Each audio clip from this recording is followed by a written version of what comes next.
so I'll just go back to the artwork that was shared of John Lewis. And then the four individuals that I was mentioning before: Emma Sanders, C.T. Vivian, Constance Curry, and Charles Evers.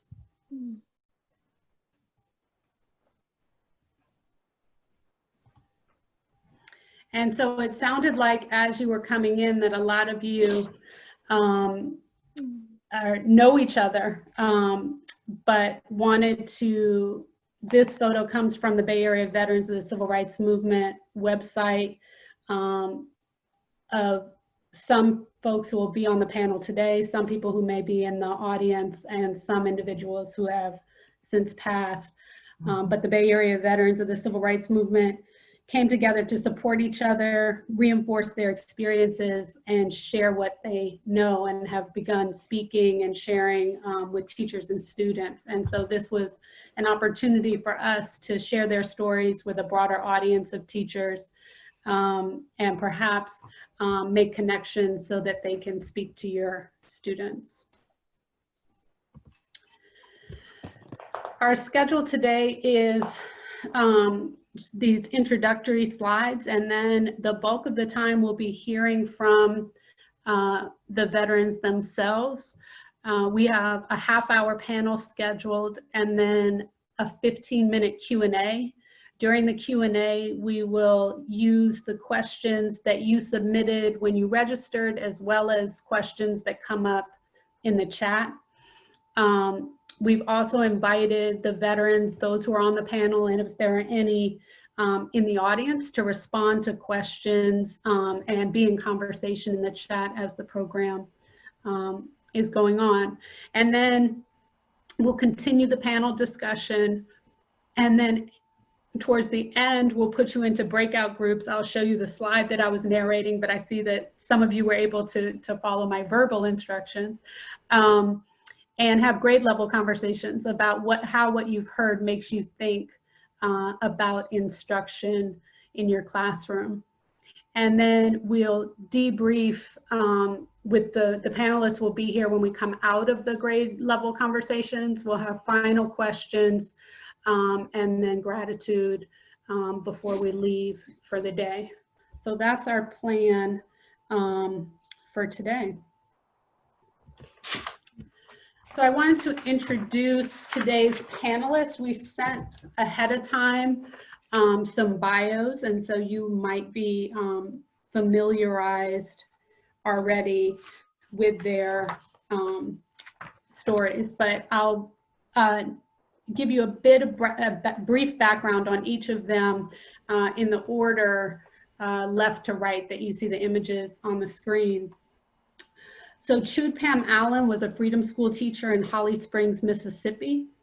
Prior to going to Mississippi, she was active in the student movement in Atlanta, Georgia, while a white exchange student at the historically Black Spelman College.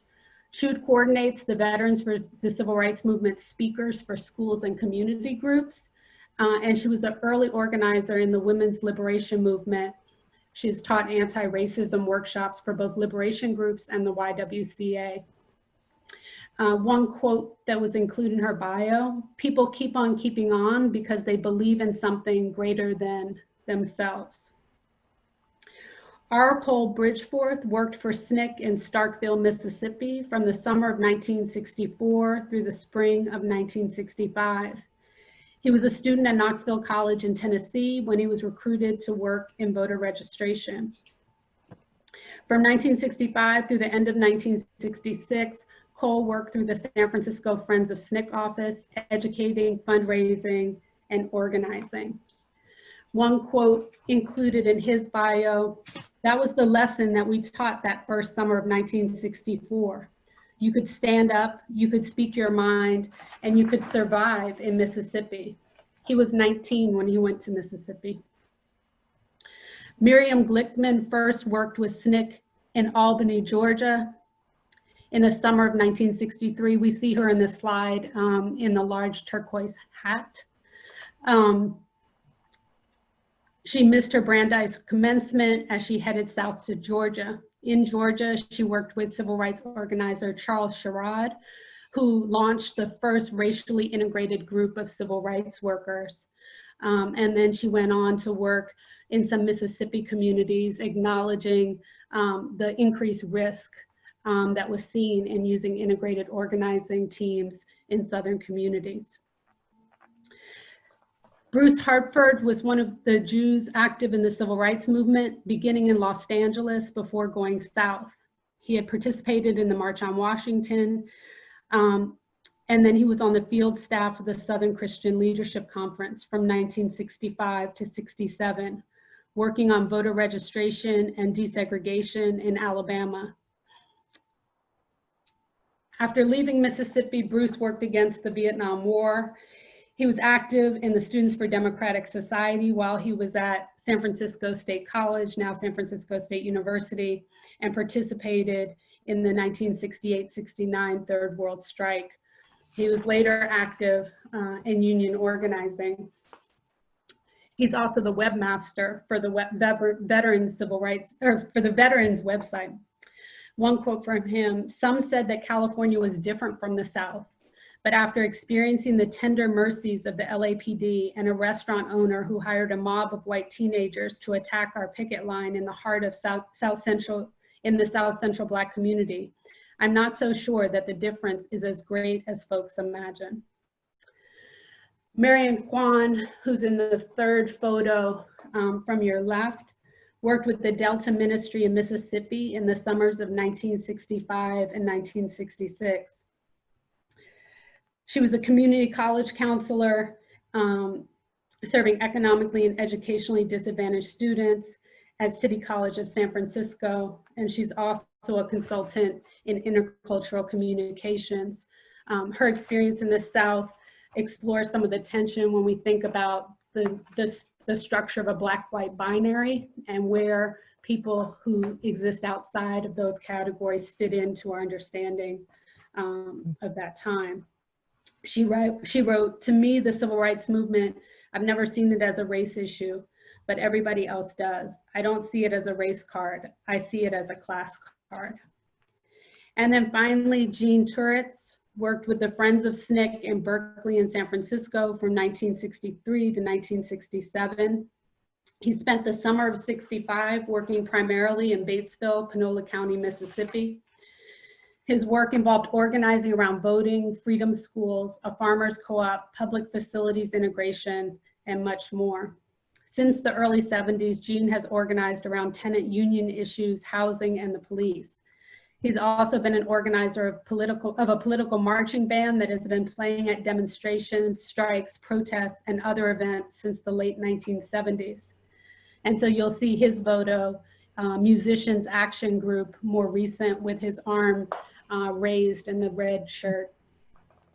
He wrote, "I never had an expectation that we were going to end racism, so that's not part of what I think is either an achievement or a failure of the movement.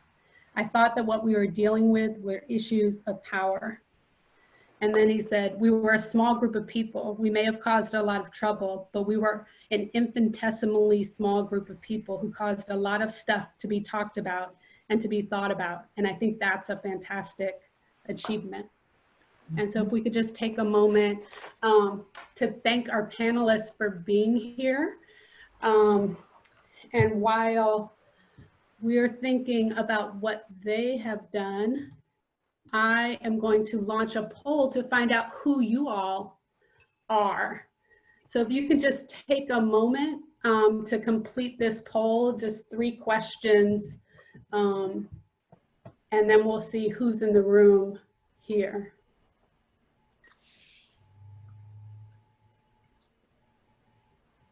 Are there only 2 questions? Oh, I thought there are 3 questions. If you scroll down, there's 3 questions. I'm trying to scroll, but it's not moving. Is there a trick? I blame Zoom. You're supposed to click next on the survey. Click next? Yeah. I don't even see next. University educators cut off and it won't scroll or move. I don't know what to say. Sorry about that. The Mine's working. It popped up on the screen. The survey popped up, Yep. and then it gave the questions, and you click on your response. Yep. Underneath, there should be a blue next or back button. I don't see it. It won't scroll past university educator. Are you on a phone or laptop or tablet? I'm on a large MacBook Pro. Oh, I don't know. I am too, and it's with like 2 finger scrolling on the trackpad. It's working for me. Or it works. Oh, with your fingers? Yeah, like 2 fingers on the trackpad at the same time. Aha. Thank you, Or you- darling. Or you can use your mouse. No mouse. I just want to make a comment. This is Marion.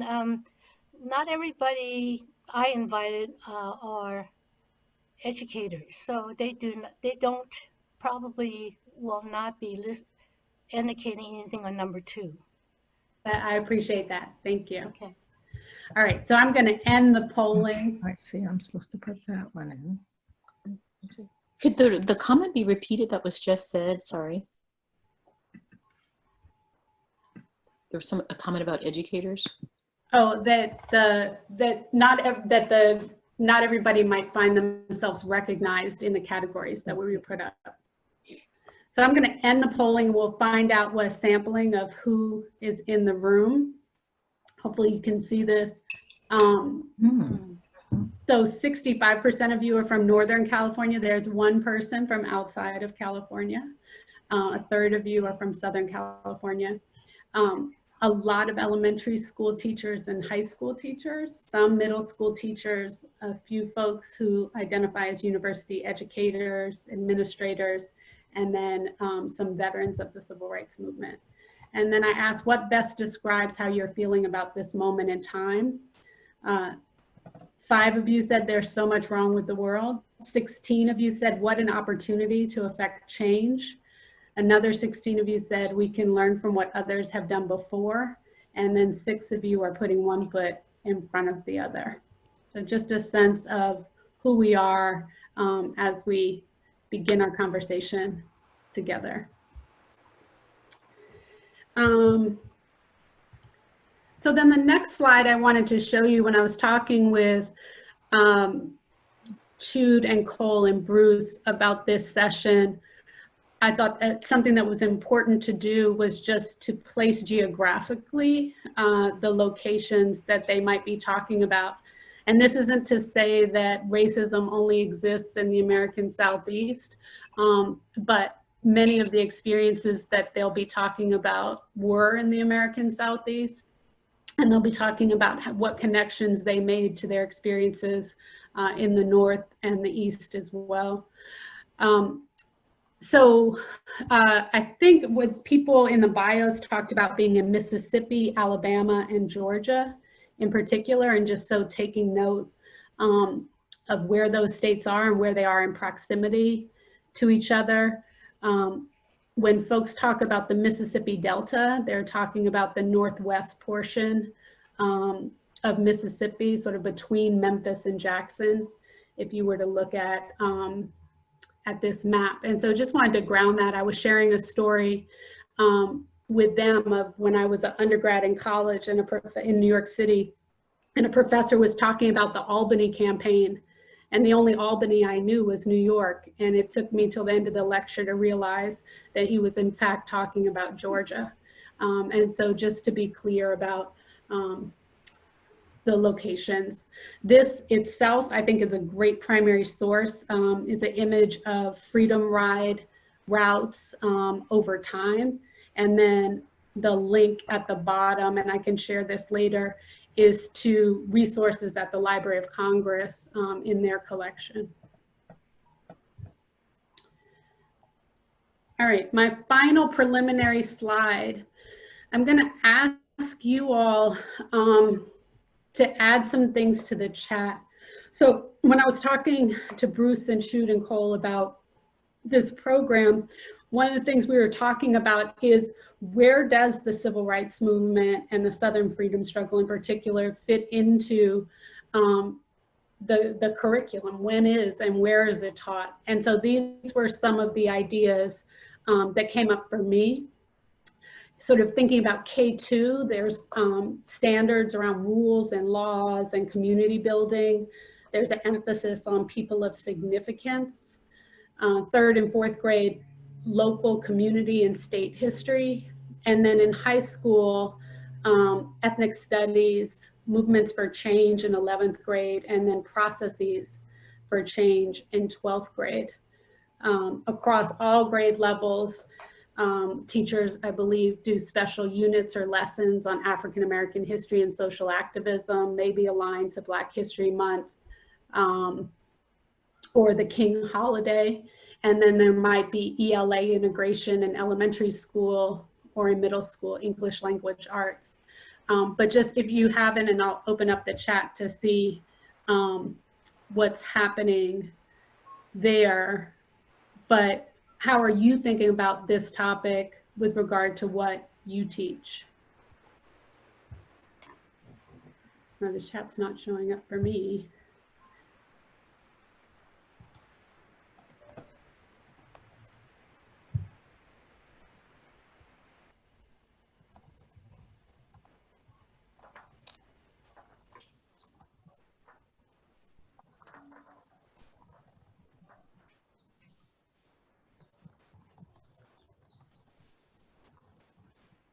Gwen, I'm unable to see the chat, so if there's anything you want to call out from the chat, that'd be great. But maybe what I'll do is stop sharing my screen, and then I can see the chat. Rachel, when I share my screen, you have to get the chat from up at the top, the options up at the top. Yeah, I was doing that. I feel like Zoom keeps changing some of its things, but thank you. Oh, so in the chat, folks are listing where they could teach African American history within American history, and Jane said, and I believe is correct, is that American history is African American history is American history, and then other places in which you could do this history. Thank you. So yeah, so I think this is that in the curricular space, it's really in the 11th grade and maybe the 12th grade curriculum. But how do we think about the lessons learned? And so one of the things I failed to mention when we were doing the intro is that this is the first of 2 sessions. And so today's focus is really going to be on the experiences of the panelists in the Southern movement. And then the next session will be some of their thoughts about organizing. And so particularly thinking about government teachers with regard to that. And so what we're going to do is move in to our panel discussion. So if you haven't already, I'm going to invite you to turn your video off so that we can see our panelists on the screen. They'll move to the front.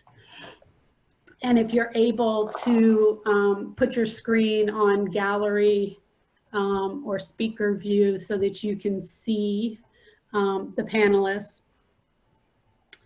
And I asked them some general questions with the thought that they would respond and I could ask follow-ups. And then, as I said, we'll have a Q&A in about 20-25 minutes to ask some of the questions that you all sent ahead of time or that show up in the chat.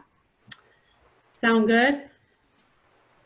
Mm-hmm. All right, so I see 1, 2, 3, 4. I see the 6 panelists. Did you all decide on a starting order, or should I just go ahead and ask a question? Just go ahead. Okay. So the question we wanted to start with is, 1, can you tell us a bit about your experiences and how do they inform what you think students should know about the Southern Freedom Movement? Well, I can start. I'm Chude. When I was thinking about what might be useful from our experience to share with students, one of the things I thought of is we were not monolithic groups. groups. In other words, all the Black members of the Southern Freedom Movement were not all the same. Some were West Indian, some were from other northern places. We knew a woman out here in one of our reunions who had come from Alaska, an African-American woman who grew up in Alaska and was part of the Southern Freedom Movement. So among the Black participants, along with the local people, there was a range of people, and the same was true for those of us who were white. Many of us were college educated in both cases, but for the people coming into the South, but not everybody. And some of us came from farm communities, some of us came from more suburban or exurban communities, and some came from very, dense cities like New York City. So again, wide range. And back in the 60s, we weren't all the same in the way that we didn't all watch the same television shows and even that way. So that's, I think, one thing that the kids can learn is that people were very different. We came together because we had a common goal, but we didn't come from the same experience. I come from Republican parents. I do not come from a left background. And my parents were Christians, Episcopalians, and very, very involved in their church, as one example. We had atheists, we had secular Jews, we had all kinds of people involved. So that's what I would add to as a first thing that students might want to learn. And so you're coming from a background where perhaps more conservative. What was it that led you to take a different stance, or what was nurtured in your family that supported something like you chose to do? Well, we were raised to believe that everyone was equal, but we lived in basically a white community. But my parents were active in their church, and when I wanted to go to Mississippi, I was already at Spelman. I knew that they would not be able to say no to me because I was being consistent with the ways I'd been raised to believe. I was only 20, so as a female, I needed my parents' permission to go. So when I say they were Republicans, I do not mean the right-wing Tea Party and etc. now. I mean, they were Eisenhower Republicans. They would have been anti-communist, but they still had values that were such that they believed in the purpose of the Southern Freedom Movement and ending racism throughout the country. Does anyone want to build off what Chud shared, or your thoughts based on your experience of what students should know? Well, I took your question as a homework assignment. I know you did. I actually prepared an answer, but do you want to do that or something else? Go ahead. What do you think? All right. So the question you set was, what would you want students to know about the Southern Freedom Movement? And when I became active in early 1963, I thought I was joining the civil rights movement because that's what the media called it. But I really very quickly learned it wasn't a civil rights movement, it was a freedom movement, because it was about so much more than just some narrowly defined civil rights. The essence of the freedom movement, as I came to understand it, was first to defy and then to overthrow a century of systemic racial oppression and exploitation. At heart, the freedom movement was a demand for social and political equality, an end to economic injustice, and a fair share of political power for Blacks and other non-whites. And this thing is messing me up. Well, let me ask. Let me finish one thing.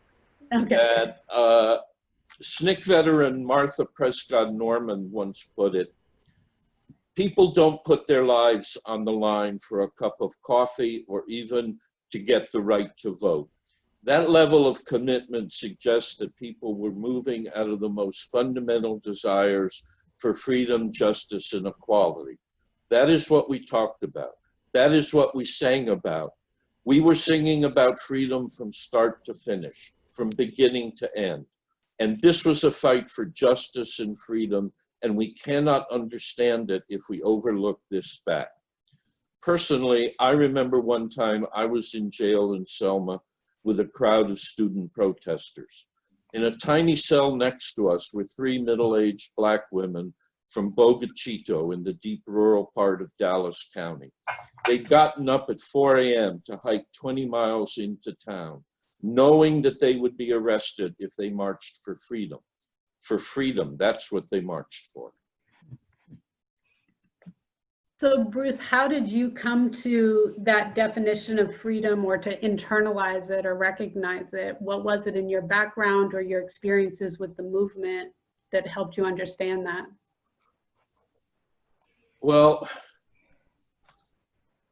I came from a Jewish lefty background, and so it was nowhere near as big a jump for me to go into the movement as it was for, say, Chud. But what brought me to the freedom movement understanding was just the whole experience of it, particularly the experience of the incredible poverty that segregation and racism was inflicting on people. You know, people, when we speak, people say, well, what was your most, dramatic memory or something? And they expect us to say being beaten or tear gassed or thrown in jail. But I think for me and for a lot of others, it was the incredible dehumanizing, crippling poverty that was everywhere in the South, including white people, Yes. because of the way racism was used to exploit pretty much everybody. I don't know if that answered your question. That's the best I can do. I wonder, Marian, if, I'm not sure what you prepared in your remarks, but thinking about the quote that was included in your bio with regard to race versus class, how you came to that formulation, and what your experiences are that you would want taught to students. Well, having born and raised in San Francisco's Chinatown, I didn't realize it made such a great impact when I left Chinatown. Ended up in another town 2,200 miles away, which was in Hattiesburg. And I kept thinking, why was I so comfortable? Why was I so familiar with being there? And it dawned on me that both communities were disfranchised. Both communities were poor, crowded, and I didn't know that had cemented my understanding that I was not organizing for people's color of skin. I was organizing for humanity. And that's the same thing that Bruce was talking about. It wasn't so much the civil aspects of life. It was really fighting for equality for everybody. And poverty was everywhere there. And so I slipped very easily back and forth between the two communities because of the relationship of poverty. What did your family think of you going to Mississippi, or what of your growing up do you think led you to participate? I think, there's a word that I call, it really answers it for me. It's the word confinement. That growing up in Chinatown, I didn't know that my world was really just less than a square mile. And there was a reason for that. There's a reason why Chinatowns are like that. And it comes from centuries, I would say generations of interrogation and harassment, Chinatowns being burned and looted, people being lynched and hung. So that's been the history of many of the Chinatowns in California. And I, being young, I was, I just needed to get out. I felt so confined that I decided I'm going to leave. After 2 years at City College of San Francisco, I decided I just need to find out what the world is like. And that's what prompted me to go. It was just out of curiosity. But I ended up in a college away from home in Nebraska. And I graduated in 1965 in the heat of the civil rights struggle. And that's where I ended up. Thank you. Cole or Jean, any want to come into the conversation? Cool. Well, So Jean, what brought you to the well- freedom movement, and what do you think students should learn? well, I think,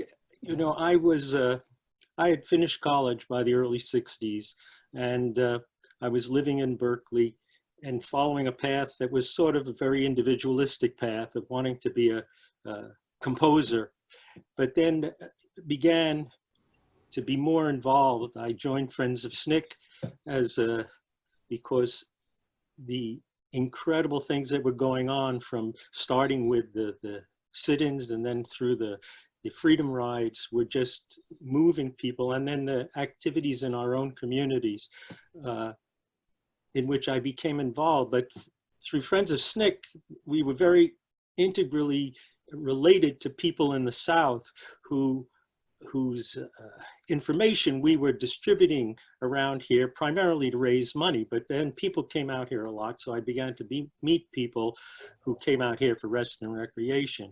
And in 1965, we were asked by the Mississippi Freedom Democratic Party to come to Mississippi to help them organize. And I went with a group of people to Panola County in the Delta, as you were describing, the Northwest area, to organize around voting rights and desegregating schools and a co-op. And one of the things that I began to realize that was integral to the Southern movement and to all change was the element of trust. And I think that's part of what I think needs to be taught. And for me, so Robert Miles was a leader of the movement in Panola County. And he had to go to Jackson for a few days for a meeting. So he asked some of us to come stay at his house with his family, since his house was firebombed and shot into numerous times. And so when he was away, it was good to have other people there. But one of the things he asked me to do when he was there, he said he needed someone to get in the cows. Well, I was a good city boy, knew nothing about cows. So he took me out in the field and showed me how to bring in cows, which I did for the next few days, being successful, although the cows weren't quite as cooperative. A few weeks later, he invited me to go with him to Tallahatchie County, which was a neighboring county, to speak to a group of people. And when we were there, the meeting ended late night and it was quite dark. And now a woman had come, a white woman who organized in Holmes County, another county, and Mr. Miles said he had to have a conversation with her. But it was late and she needed to get back to Holmes County. So he was going to get in a car with her, this black man and a white woman, late at night in Mississippi, and they were going to drive to his home county. And he said to me, I need you to follow us. And remember, you have the gun. And I sort of said, what? And he opened up the glove compartment and there was a gun. Well, he got in her car and they drove. And for about 20 minutes, I kept wondering, well, exactly what was I going to do? But fortunately, nothing happened. And when they got done talking, he got out of the car and came in the car and we continued back. And what I realized at that moment, that this man had incredible trust that I would be looking after his life. And that we had actually had incredible trust in going to Batesville ourselves, putting our lives in the hands of the people who lived there. And they watched out over us continuously while we had to watch out over them and everything we did. So that notion of trust, which was integral to what the Southern Freedom Movement was about, is, I believe, also integral to building of any progressive movement for change. Thank you, Jean. Miriam, I'm wondering, I know that you were involved in the Freedom Schools, and you mentioned working with Charles Sherrod in an integrated organizing. It makes me think about the risk taking on both sides that Jean is talking about. Is there anything you want to say in extension to his comments, or we also shared the document. What do you think is most important for students to know about the Southern Freedom Movement? I would talk to them about how young we were. We were, some of us were just out of high school. Some of us were in the middle of college. I had just graduated. So when you look at who's in power in our Congress and presidents and all that over history, they're not young, but we were young. We weren't much older than the students that the teachers are teaching now. And one of the things that we could do was go without leaving behind families, because we hadn't, gotten married and started our own families yet.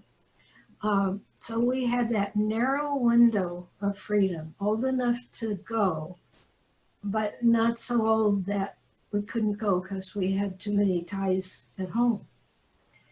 The other thing that I would like students to know is that we couldn't always see what it was that we were doing that would work, that would be successful. So it was a good lesson for me.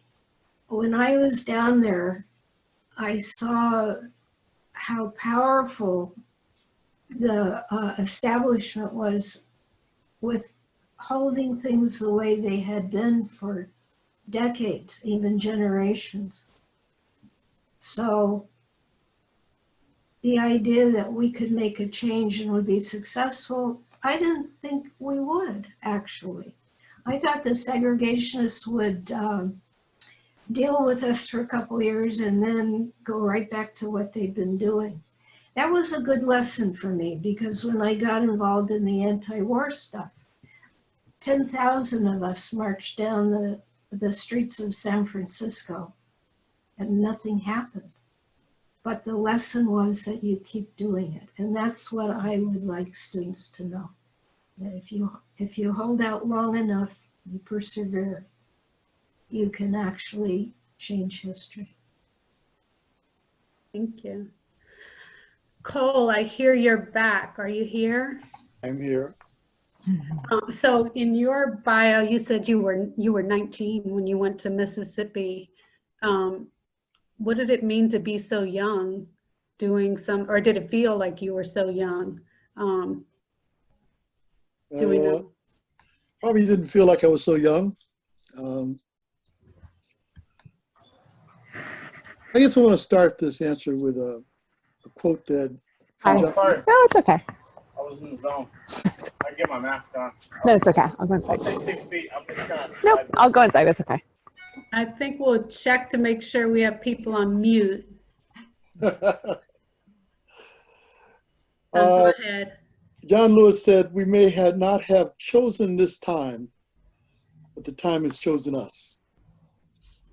And the second quote is from a cultural anthropologist by the name of Margaret Mead.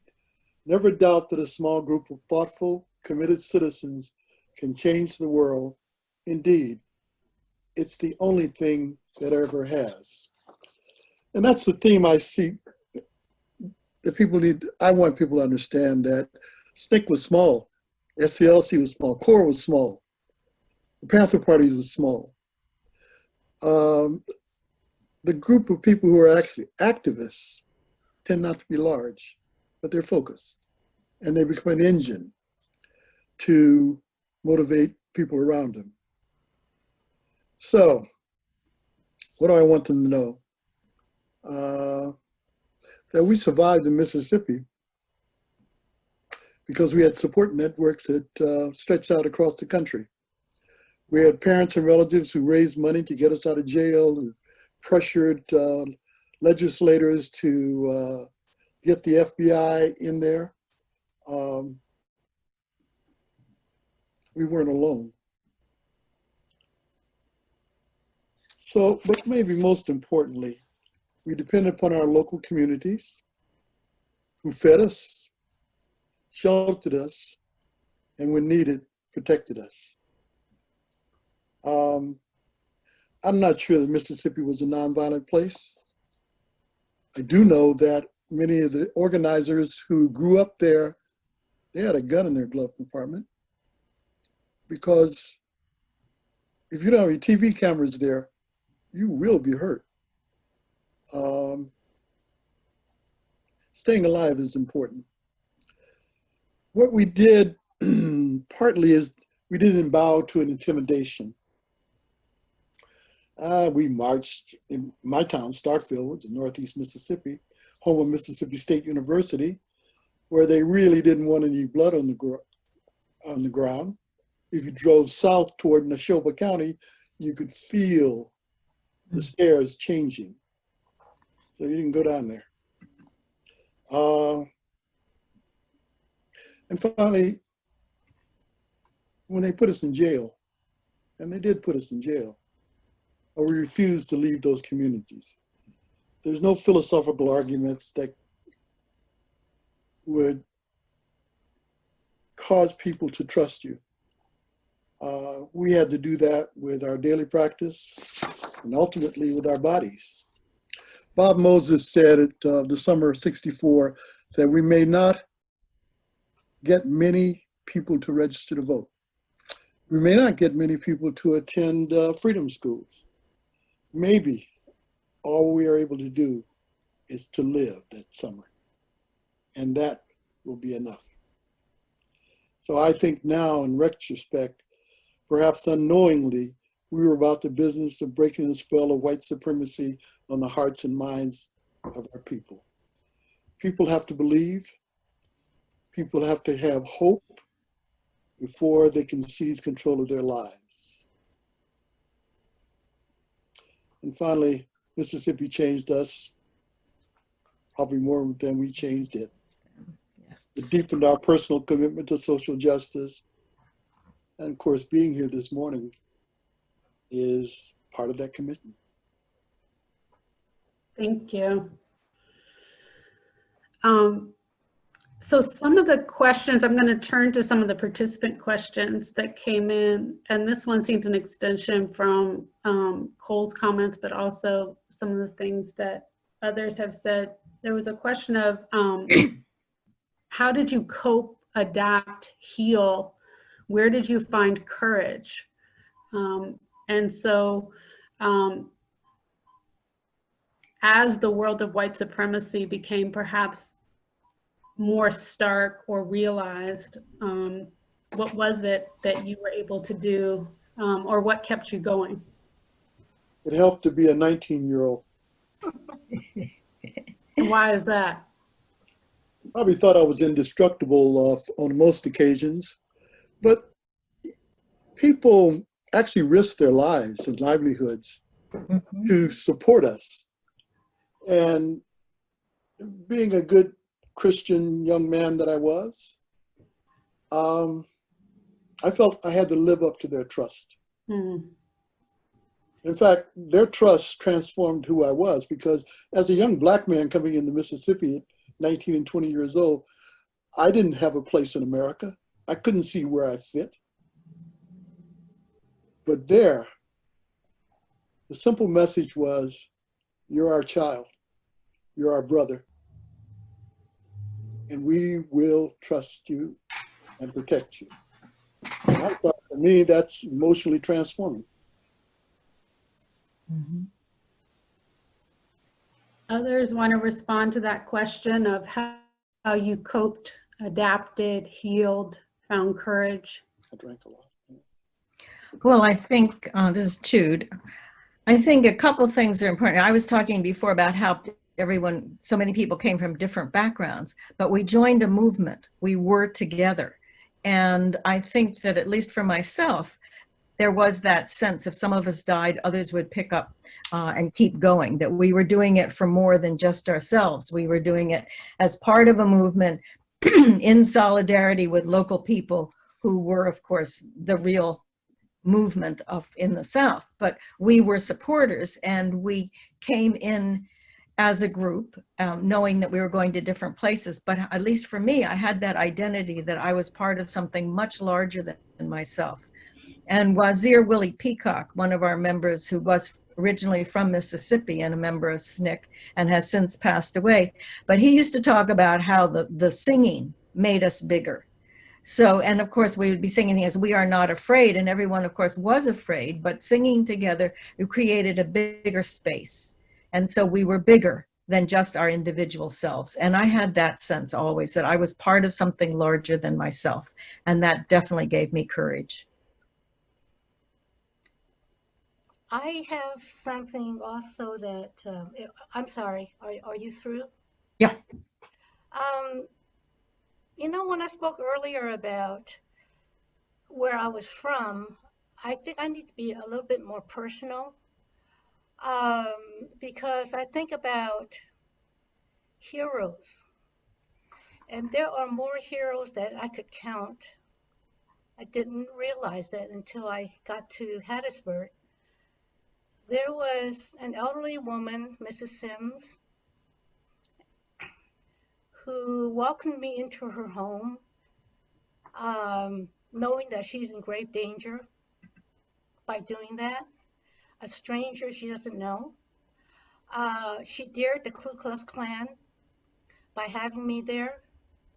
And there was individuals, their neighbors. It's like in Chinatown, I have neighbors.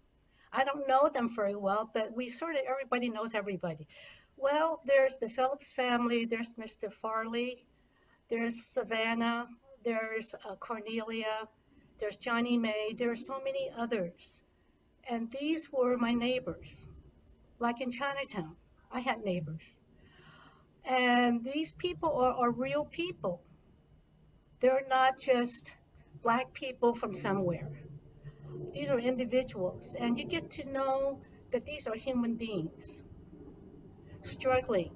And I realized when I left Hattiesburg for the last time, the second summer, I had the freedom to leave. They couldn't. They were stuck where they all were. They had to endure the struggle by themselves on their own, but I could leave.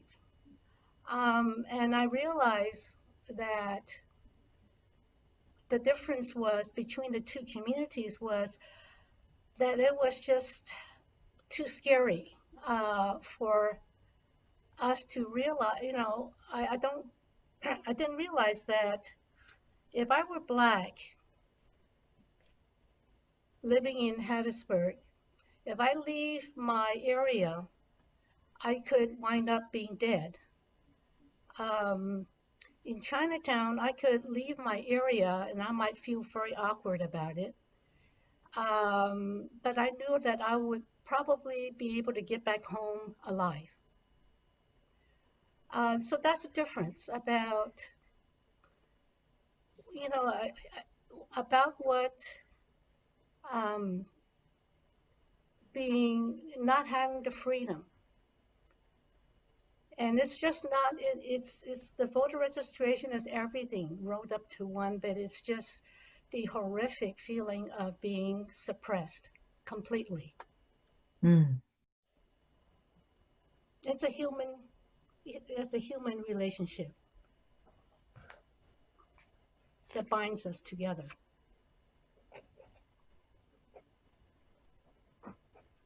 So I think we will, thank you, Marian.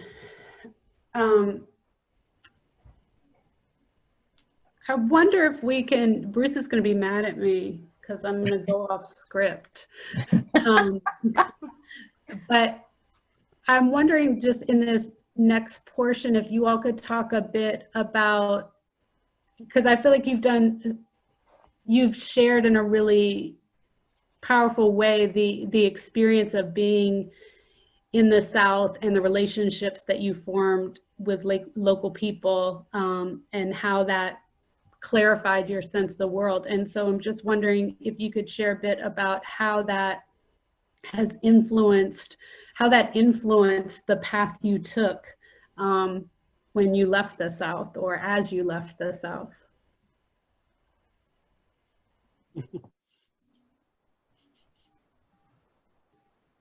Who are you asking?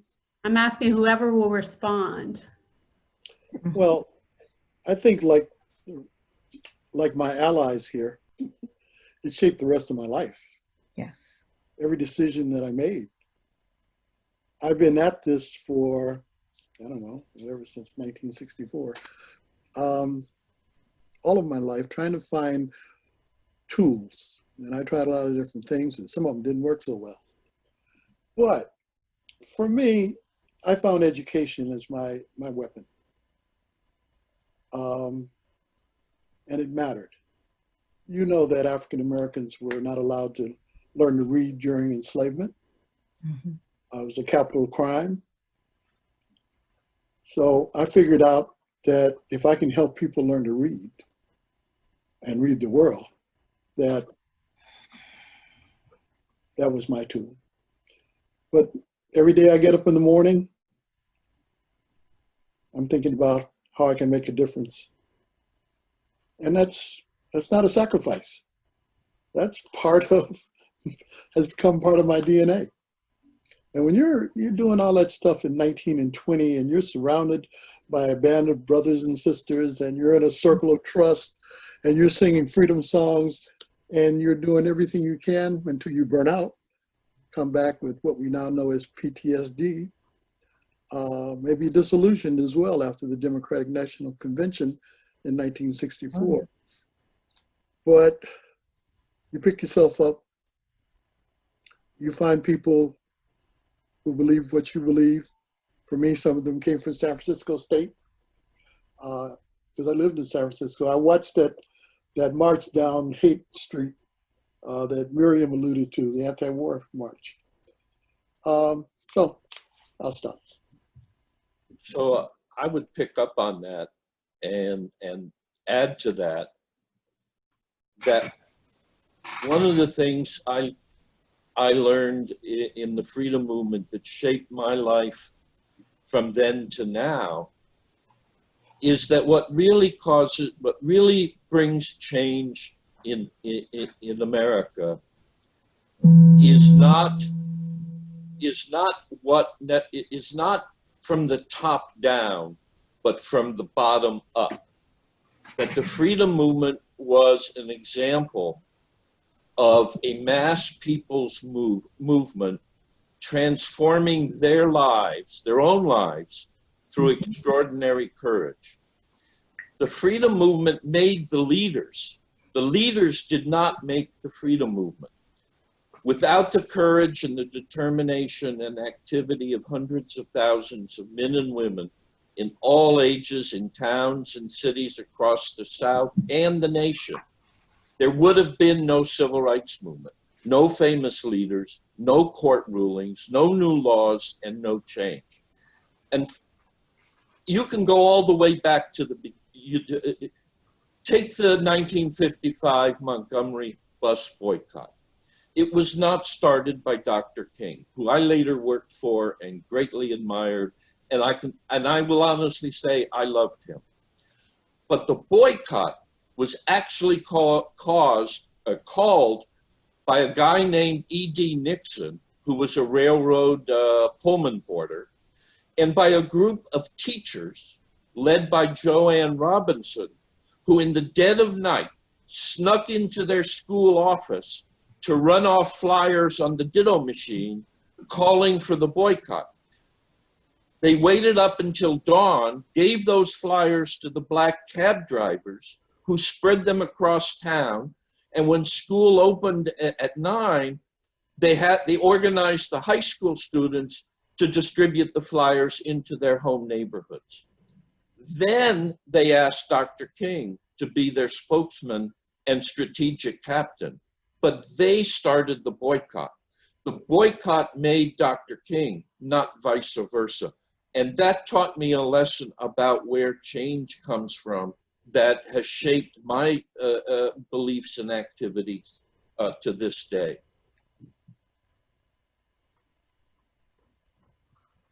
Dean? Well, I guess for me, when I came up from Mississippi, well, my life had changed a lot. One, by Mississippi. Two, I found out that I had type 1 diabetes, which took a great deal to deal with. But I continued to be involved in Friends of SNCC, but then got more involved in the anti-war movement and in organizing around that.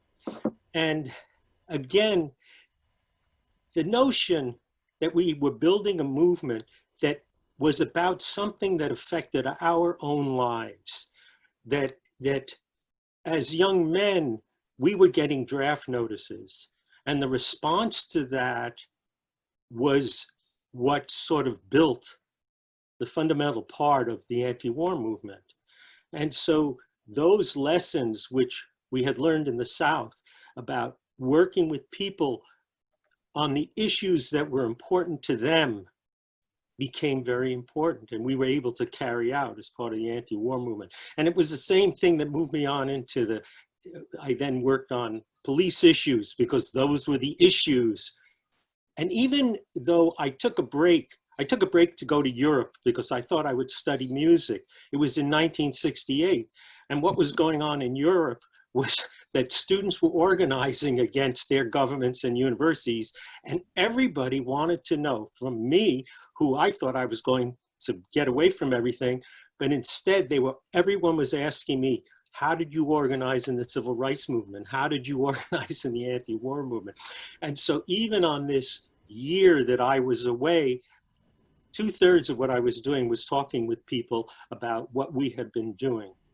And again, when I got back, I started organizing around the police and tenants issues. So these issues of working with our communities around the issues that are most important to them was a lesson that had been sort of driven into us in the South and that we had to work with.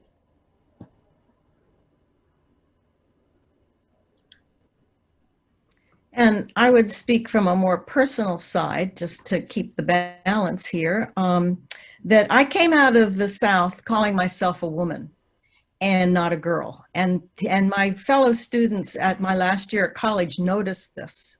You know, why was I, that I was no longer referring to myself as a girl, because I felt in many ways like I had become an adult. But I just want to comment that in 1965, in order to go to Washington, D.C. to be part of the first anti-war demonstration, I had to have my parents' permission to leave the campus because of what was then called in loco parentis. So of course, this issue about being a woman in the South, I felt as part of the movement that I was empowered. I was always part of something. I was never alone, but I did have that sense of being of worth in myself. And then to go back to college and discover that I was still being treated like a child. And at first I thought, again, erroneously, let me just back up a minute. I always thought when I went South that the problems of racism in the South were like a sore, a cancerous or cankerous sore on the body politic. And when I came out of the South, I understood that racism was a deeply embedded, fundamental illness in this country. So I'd already figured that out. And then I thought, well, at least when I left college, I'd be treated as an adult again, only to, of course, discover that discrimination against women was there. And I then needed to take that step to help build a movement of women to begin to change the status of women in this country. But I always wanted it to be a multiracial movement. And I knew that my job was to help white women learn about racism. understand white supremacy and why we had to defeat that.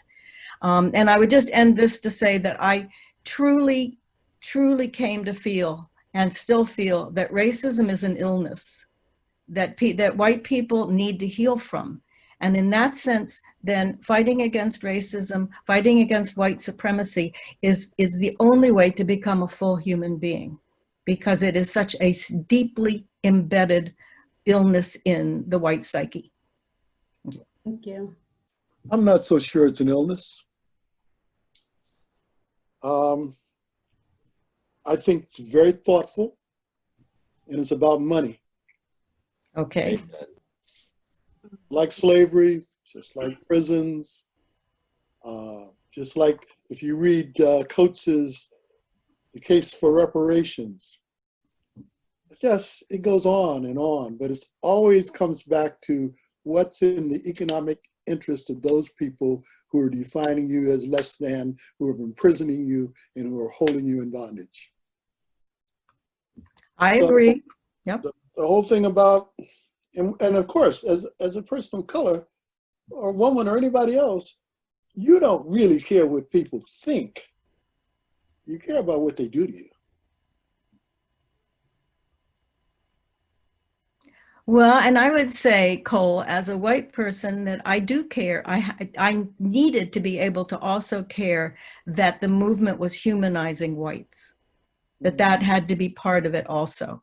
And I've always felt that if a movement, social movement, begins to replicate the oppressive ways of treating each other that are in the dominant society, the movement will fail. So we're always humanizing ourselves. But I do totally agree that fundamentally the issues of power have to do with economics. And when those can be changed, then people's attitudes will also change. And people talk about that even in the South, the white Southerners, that it may be a generation or two, but then changes start to happen once the laws have been changed, once the social conditions have been changed. Can I just add something I'm thinking about? That if any of us were to, if I were to end up working on Chu's issue, I wouldn't be as effective. I'm glad that Chu is working on white women, because there's no way I can't be a white woman. And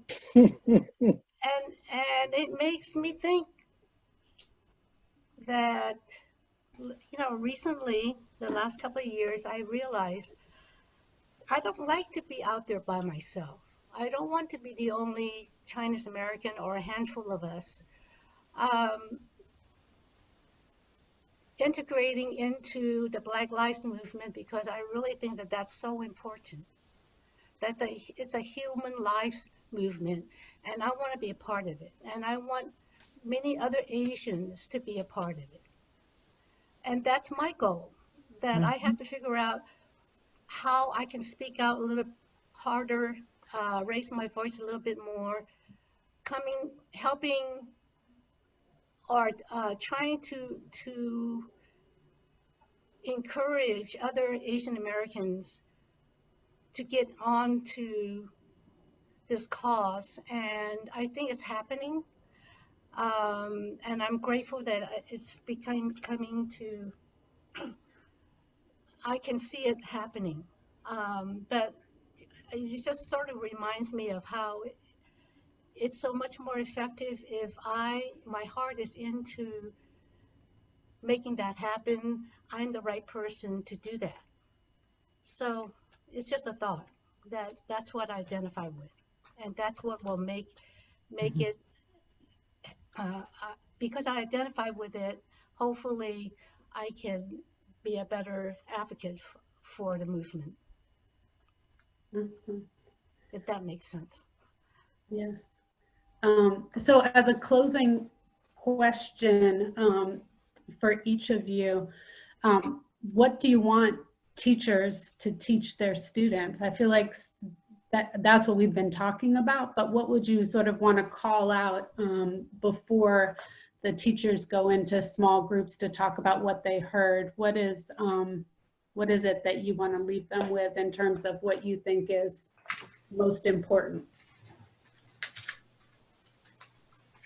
Well, I would say one thing is that it often seems to me, in terms of what the media and what I sense teachers are teaching sometimes, is that the civil rights movement existed in just a few southern locations, Mississippi, Montgomery, Birmingham, Selma, and so on.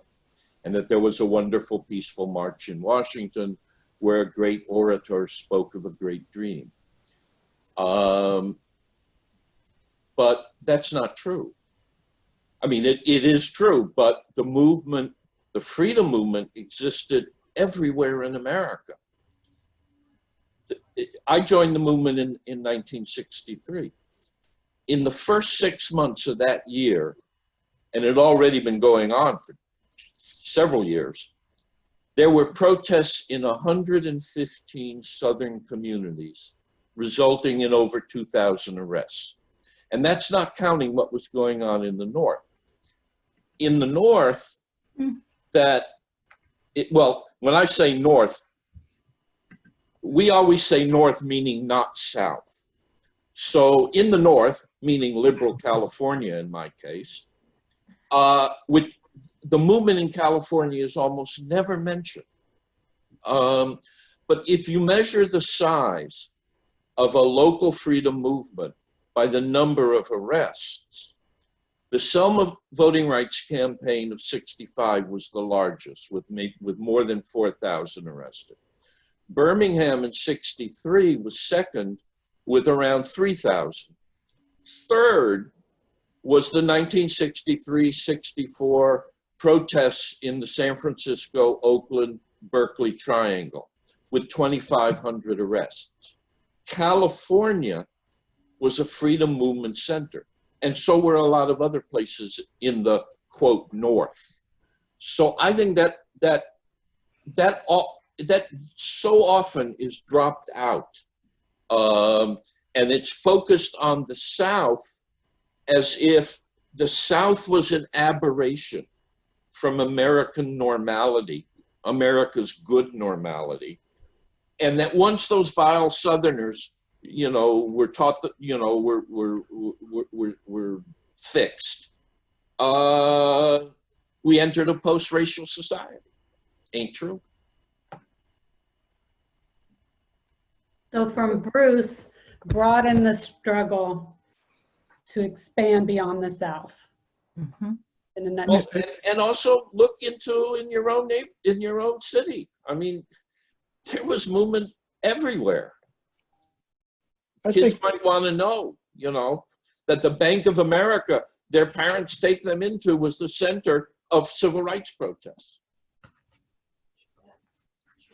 Thank you. I think it's important to remember that the South, the Southern Freedom Movement, was a training ground for organizers. We came back home. I came to San Francisco and started organizing. The free speech movement with, say young man's name? Mario Savio. He came out of Mississippi. Chewed went to New York, organizing women's movement. Can't do that. Wow, okay.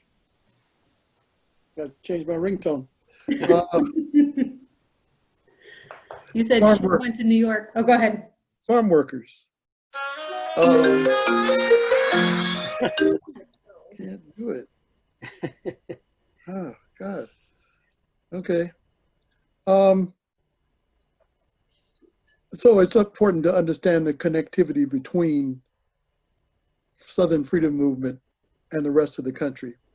Bob talks about that part of what we did in '64 is to bring the rest of the country into Mississippi. Yes. But he also says that we brought Mississippi into the rest of the country.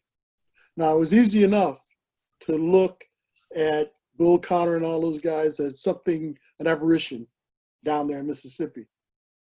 I think what Mr. Floyd taught us was there's Mississippi everywhere. I guess for me, there's also the realization that there isn't one answer, that we often didn't think about all the parameters of what we were doing.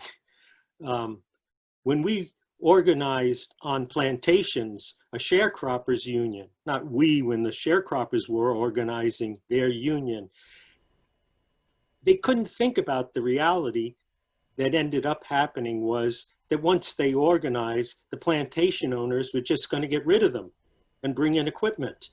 Mm-hmm. Yet it was still important for the sharecroppers to organize. And that in all our movements, we have to realize that we don't always have all the answers, but we do need to keep moving towards what we're trying to achieve.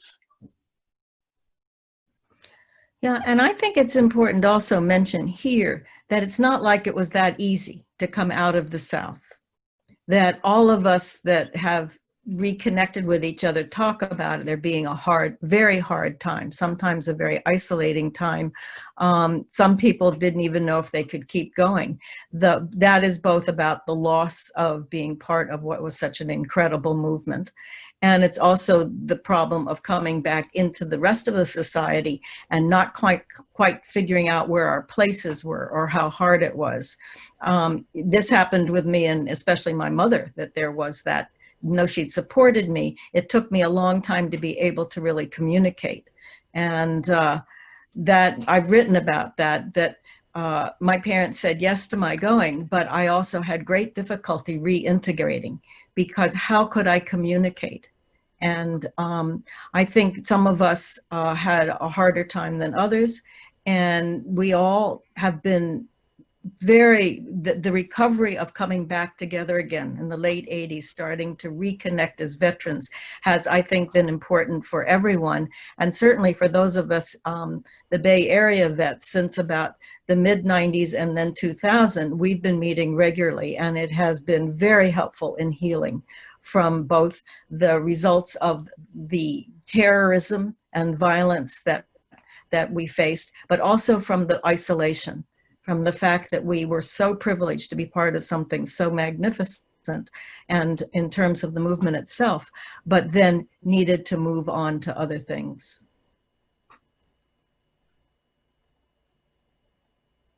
Miriam, anything you want to add? Yes, I'm sorry, I missed a little bit of it. I had an emergency call, so I don't know if I'm repeating. But I hate the idea that kids tell me they learned in school that Martin Luther King was a great man and a great leader, and that's why we had the civil rights movement be successful. He was a great man. He was a great leader and speaker. But it was so many people involved. In the town I worked in Albany, Georgia, I think it was 742 people out of this small community went to jail to protest segregation. It wasn't one great leader. It was so many people that worked on this for so long.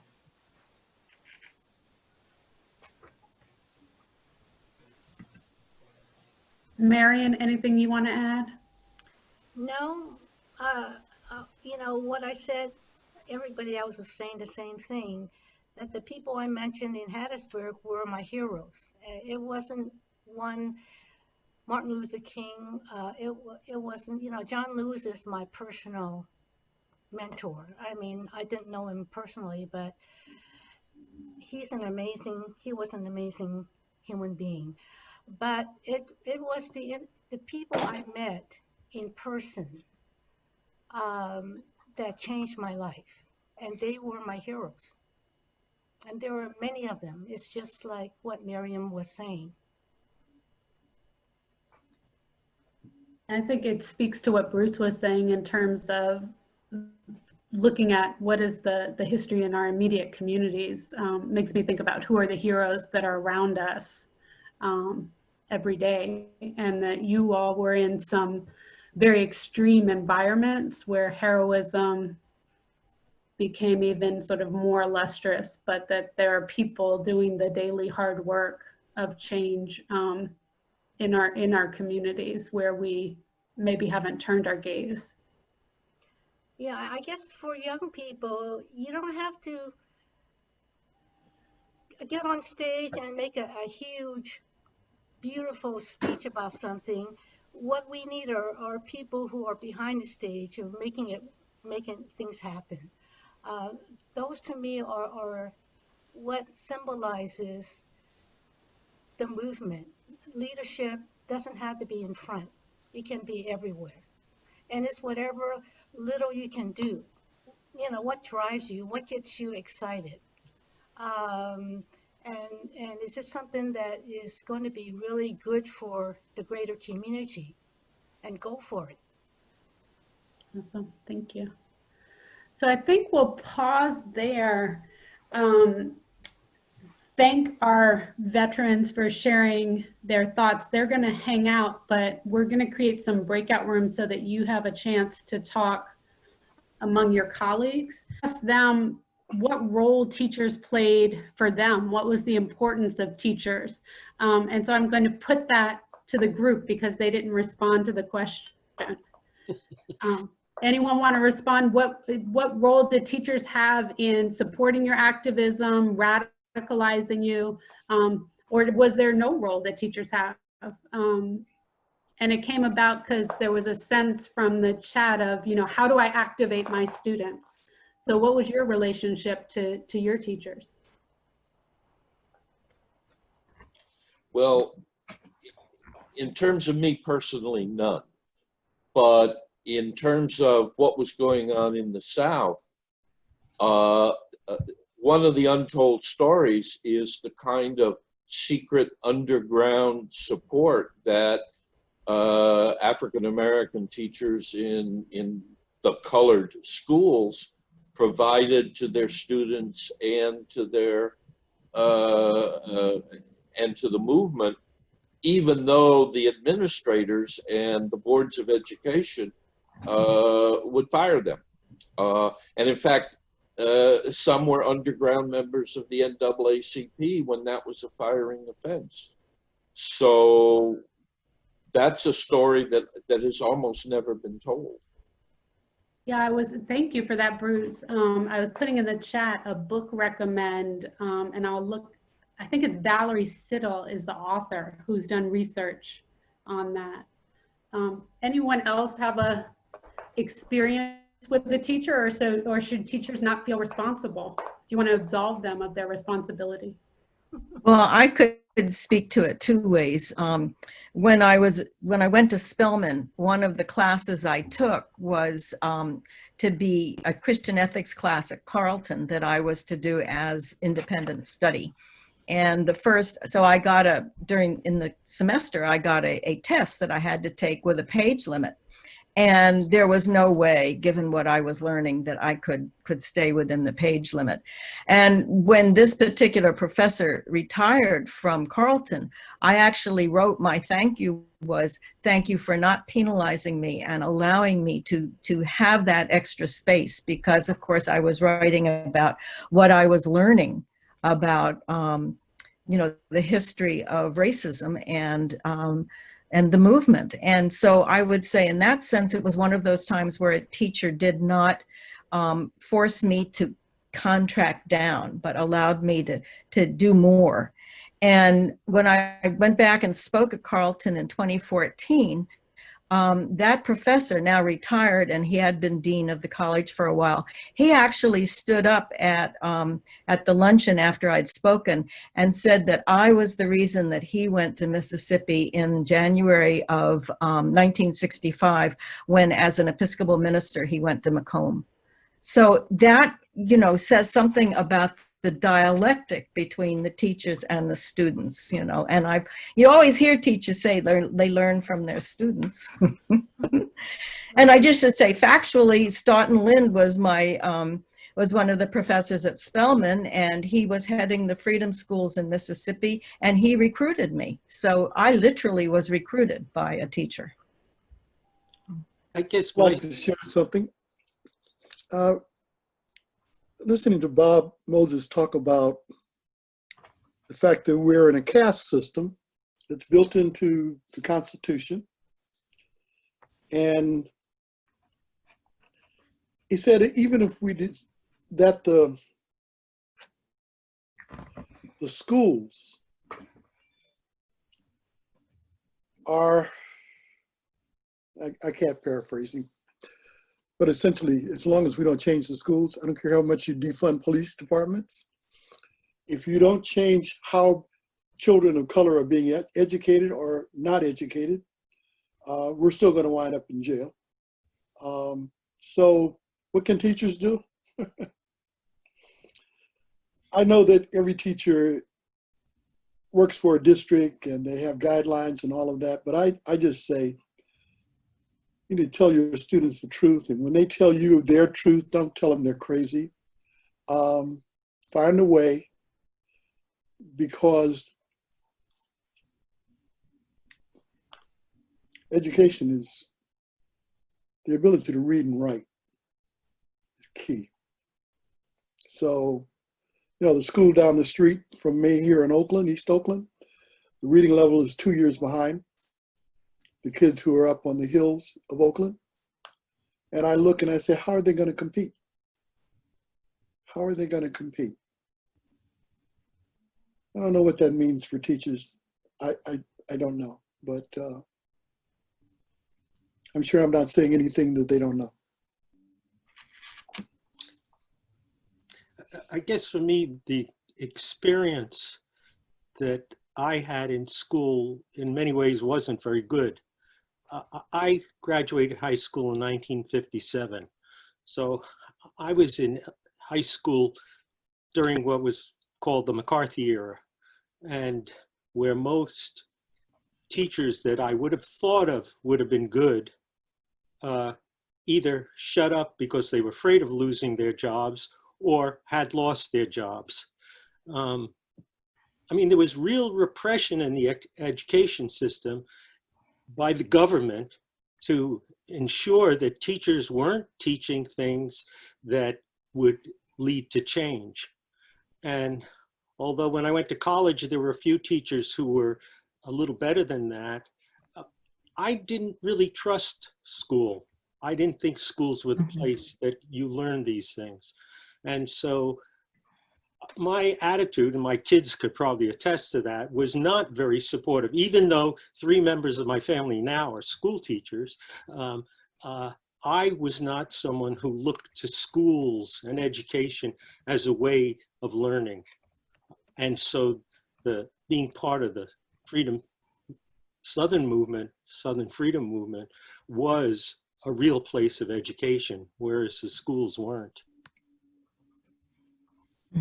For me, quickly, I had the same background as Eugene. That school was never anything that helped me, especially the teachers. I felt like they never cared about my education. In fact, when I thought that I would have written something, a good essay, the teacher would say, where did you get that from? Certainly not from you. You need to make sure that you qualify this train of thought or this word. And I said, it just comes from me. And I said, no, it didn't. So that's the kind of racism that I grew up in public schools. That they just assume that I don't know anything and I won't.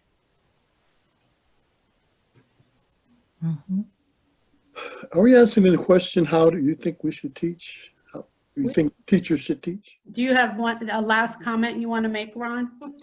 Before what? The poll? Sorry. Oh, to the poll. No, poll. Do you have a last comment you want to make? It's not short, so. Good. Well, we have next time. That's what I think. That's like the teaser for next time is more comments. I apologize if you didn't have the opportunity to say everything you had prepared to say. Oh, I was going to cover the last 75 years, but. Okay. Okay, so I'm going to share my screen really quickly, and you'll see things are not. And what I'd like to do is invite you, and again, I can't see the chat, so what is something that was important for you to hear from someone else today? Will you please put something in the chat? What was something that was important for you to hear from someone else today?